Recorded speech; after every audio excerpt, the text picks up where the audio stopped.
एक आर्टिस्ट हमेशा दुनिया को इस नज़र से देखता है कि कौन सी चीज़ चुराई जा सकती है और कौन सी नहीं। ऑस्टिन क्लियोन द्वारा लिखी गई book steel like an artist हमें बताती है कि कैसे गुड आर्टिस्ट आइडियाज को कॉपी करते हैं, पर जो ग्रेट आर्टिस्ट होते हैं वो आइडियाज को ही चुरा लेते हैं। जैसे कि स्टीव जॉब्स ने कहा था, good artist copy, great artist steel.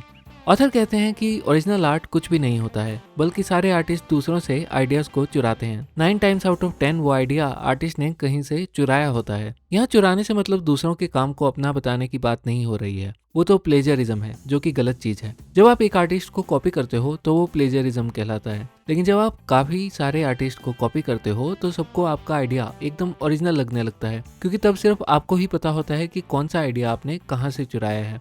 Author कहते हैं कि जब आप दूसरों के आइडियाज को कॉपी कर रहे होते हो तो कई जगह ऐसे आती हैं जहां आप उनको पूरी तरह कॉपी नहीं कर पाते हो, और इन गैप्स को फिल करते समय ही आपकी ओरिजिनल क्रिएटिविटी निकल कर आती है। जैसे फेमस बास्केटबॉल प्लेयर कोबी ब्रायंट ने कहा था कि उन्होंने उनके सारे मूव्स उन्हीं की टीम के दूसरे प्लेयर से चुराए हैं, पर जब वो उनको एग्जीक्यूट करते तो सबको उनके मूव्स ओरिजिनल लगते। ऐसे ही famous rock and roll band the Beatles भी शुरुआत में एक कवर बैंड हुआ करता था, पर बाद में उन्होंने उनके ओरिजिनल गाने लिखने शुरू कर दिए। एंड्रे गिडे ने एक बार बोला था कि जो भी बोला जाना चाहिए ऑलरेडी बोला जा चुका है, पर क्योंकि कोई सुन नहीं रहा था हमें उसे फिर से दोबारा बोलना पड़ेगा। आज इंजीनियरिंग इंडिया में बहुत लोग करते हैं, पर कॉपी करने का प्रोसेस रिवर्स इंजीनियरिंग की तरह है, जहां आप उस आर्टिस्ट की आर्ट के पीछे की थिंकिंग को समझने की कोशिश करते हो, और इवेंचुअली क्या होता है कि कहीं ना कहीं पर आप फंस जाते हो और उसे पूरी तरह कॉपी नहीं कर पाते, और इस गैप को आपको अपने आप फिल करना पड़ता है, और ऐसा करने पर आप ओरिजिनल कहलाते हो। बायोलॉजी में आपने पढ़ा होगा कि आपके फादर की जीन्स और आपके मदर की जीन्स मिक्स होके आपके जीन्स बन जाते हैं,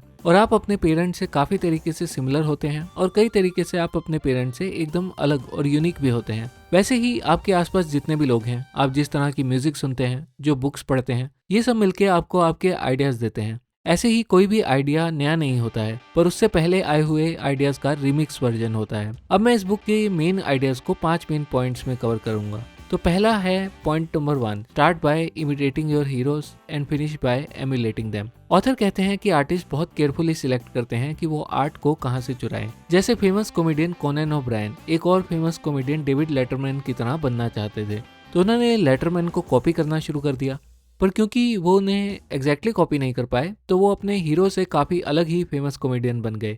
ऐसे ही डेविड लेटरमैन भी एक और कॉमेडियन जॉनी कार्सन की तरह बनना चाहते थे, और जॉनी कार्सन एक और कॉमेडियन जैक बेनी की तरह बनना चाहते थे, पर क्योंकि ये सब अपने हीरोज को एग्जैक्टली कॉपी नहीं कर पाए, इससे इनके वर्क लोगों को ओरिजिनल लगने लगे और ये सभी फेमस कॉमेडियन बन पाए। एक आसान तरीका जो है कॉपी करने का वो ये कि आप अपने एक हीरो को सिलेक्ट कर लो जिसके आर्ट से आप इंस्पायर्ड हो, और उसके सारे आइडियाज को कॉपी करना स्टार्ट कर दो। जब आप ये करने में सफल हो जाओ तब आप ऐसे 3 लोगों को चुन लो जिनसे आपका फेवरेट आर्टिस्ट इंस्पायर्ड है, फिर आपको उनके वर्क्स को कॉपी करना है। ऐसे करके जैसे जैसे आप ज्यादा लोगों को कॉपी करोगे तो आपका एक अपना फैमिली ट्री बनता जाएगा जिसकी आप लेटेस्ट ब्रांच हो, और आप एक आर्टिस्ट की तरह फील और क्रिएट करने लगोगे।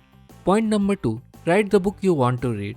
कुछ सालों पहले मैं एक इंटरव्यू देख रहा था टिम फेरिस का, जो बहुत फेमस ऑथर हैं। उन्होंने कहा कि उन्होंने अपनी बुक इसलिए लिखना शुरू किया था क्योंकि वो एक ऐसी बुक थी जो अभी एग्जिस्ट नहीं करती थी, जैसी बुक उनका पढ़ने का मन था। यानी ऐसी चीजें बनाओ जो आपको खुद को पसंद हो। अगर आप एक राइटर हो तो ऐसी बुक लिखो जो आपको खुद को पढ़ना पसंद हो। अगर आप एक बिजनेसमैन हो या इंजीनियर हो तो एक ऐसा प्रोडक्ट बनाओ जो आप खुद यूज करना पसंद करो। इससे आपको अपने काम में वैल्यू भी दिखेगी और उसे और ज्यादा करने का मन भी करेगा। एक और एग्जाम्पल दिया है बुक में ब्रैडफोर्ड कॉर्क्स, जो लीड सिंगर हैं एक बैंड के जिसका नाम है डियर हंटर। वो जब छोटे थे तो उनके पास इंटरनेट नहीं था, तो उनको अपने फेवरेट बैंड्स की नई एल्बम के लिए बहुत बार वेट करना पड़ता था। तो वो वेट करते टाइम इमेजिन करते थे कि उनका फेवरेट बैंड का नया गाना कैसा होगा, और वो उसको खुद ही लिख लेते थे वेट करते करते। इससे उनकी बहुत प्रैक्टिस हो गई सॉन्ग्स लिखने की, और बाद में ये सब सॉन्ग्स उनके बैंड की एल्बम्स में काम आए। इसलिए जब भी आपको कंफ्यूजन हो कि आपको क्या करना चाहिए, आप वो बनाइए जो आप खुद कंज्यूम करना चाहें। Point number 3, don't wait until you know who you are to get started.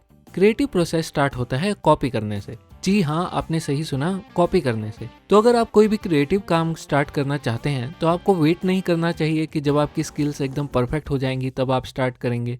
Austin कहते हैं don't wait until you are ready, just start copying. जब हम काम करते हैं और नई चीजें बनाते हैं, इसी प्रोसेस में हम डिस्कवर कर पाते हैं कि हम कौन हैं। तो इसलिए वेट मत करो। जो भी एक्टिविटी या फील्ड में आप इंटरेस्टेड हैं उसमें अपने हीरोज को कॉपी करना और चीजें बनाना स्टार्ट कर दो। रास्ता आपको अपने आप मिल जाएगा। Point number 4, creativity is not what you select but what you reject. Author कहते हैं कि क्रिएटिविटी वो नहीं है कि आप क्या सिलेक्ट करते हो, पर क्रिएटिविटी वो है कि आप क्या रिजेक्ट करते हो। जैसे ऑथर खुद पोएम लिखना चाहते थे, लेकिन उनको पता नहीं था कि क्या लिखें और क्या ना लिखें। पर कोई भी चीज़ बेसिकली दो तरीके से बनाई जा सकती है, मटेरियल को ऐड करके या फिर मटेरियल को रिमूव करके। तो उन्होंने भी वही किया कि ब्लैंक पेपर पे उनके खुद के वर्ड्स लिखने की बजाय उन्होंने न्यूज़पेपर के आर्टिकल्स में से वर्ड्स को रिमूव करके न्यूज़पेपर ब्लैकआउट नाम की उनकी फर्स्ट बुक पब्लिश करी, जो न्यूज़ में से बनाई हुई पोएम्स का कलेक्शन है। Point number 5, side projects and hobbies are important. कई बार हम लोग अपने मेन क्रिएटिव परसूट पर ज़्यादा ही प्रेशर डाल देते हैं और इसलिए हमारी क्रिएटिविटी कम हो जाती है। ऑस्टिन कहते हैं कि अगर आपकी 2-3 हॉबीज़ हैं तो आपको उनको करते रहना चाहिए। कई बार आपके एक एरिया की क्रिएटिविटी आपको दूसरे एरिया में भी इंस्पायर करेगी। एक हॉबी एक ऐसी चीज़ है जो सिर्फ आपके लिए होती है और जिसे करने से आपको खुशी मिलती है। जैसे अब क्योंकि मैं बुक्स पे समरी बनाता हूँ तो बुक्स पढ़ना अब मेरी हॉबी नहीं रह गई है, वो मेरा काम है। तो मुझे एक नई हॉबी चाहिए थी जो सिर्फ मेरे लिए हो, जो मुझे पसंद हो। तो मैंने गिटार सीखना शुरू कर दिया, जो सिर्फ मेरी सेल्फ सेटिस्फेक्शन के लिए है। तो आज हमने इस समरी में क्या सीखा? कोई भी आइडिया ओरिजिनल नहीं होता, बल्कि वो पहले आए हुए आइडियाज़ का रिमिक्स वर्जन ही होता है। तो आप अपने हीरोज़ को केयरफुली सिलेक्ट करो और उनके काम को सिर्फ कॉपी ही ना करो, बल्कि उनके पीछे छुपी हुई थिंकिंग को भी समझो और काम को अभी शुरू करो। रास्ता आपको अपने आप मिल जाएगा। प्लस अपने हॉबीज़ और साइड प्रोजेक्ट्स को भी साथ में लेके चलो। ये बुक बहुत हेल्पफुल है एंटरप्रेन्योर्स और क्रिएटिव लोगों के लिए। आप इसे ज़रूर पढ़ लीजिए अगर आप क्रिएटिव काम करते हैं तो।